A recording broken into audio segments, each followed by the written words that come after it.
اور اب آپ کو بتائیں کہ ملک بھر میں خواتین کو ملکیت میں حصہ مل رہا ہے اور ان کے ساتھ صنفی امتیاز اختیار کیا جا رہا ہے یا نہیں۔ قومی اسمبلی کی خصوصی کمیٹی نے چاروں صوبوں سے تفصیلات طلب کر لی ہیں، جس پر سندھ ہیومن رائٹس کمیشن نے محکمہ سوشل ویلفیئر سے تفصیلات مانگ لی ہیں۔ اس بارے میں مزید تفصیلات جانیں گے شکیل نائٹ سے۔ شکیل، بتائیے گا۔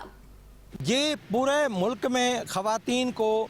جائیدادوں میں یا ملکیتوں میں حصہ مل رہا ہے یا نہیں مل رہا،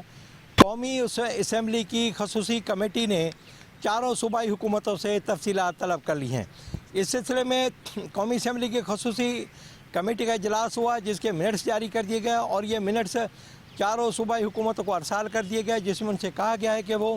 اس سلسلے میں اپنے تمام تر اقدامات کے بارے میں بتائیں، بورڈ آف ریونیو کے بارے میں بتائیں، جو آپ کی ڈیولپمنٹ اتھارٹیز ہیں جیسے کے ڈی اے ہے، جیسے کے ایم سی ہے، یا ملی ڈیولپمنٹ اتھارٹی ہے، یا 7 ڈیولپمنٹ اتھارٹی ہے، یا حیدرآباد ڈیولپمنٹ اتھارٹی ہے۔ اس طرح کی جو ڈیولپمنٹ اتھارٹی ہے جہاں پر رہائشی ایسے اسکیمیں ہوتی ہیں، اس میں اگر کسی کا گھر ہے، کسی کا فلیٹ ہے، کسی کی جائیداد ہے، کسی کا دکان ہے، کسی کا شاپنگ سینٹر ہے،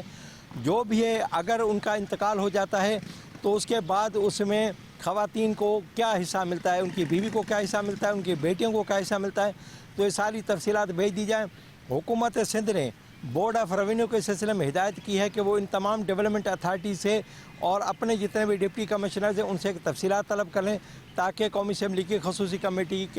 کو یہ آگاہی دی جا سکے کہ سندھ میں جو خواتین ہیں ان کو اپنے والدین کی جائیدادوں میں باقاعدہ حصہ مل رہا ہے۔ جی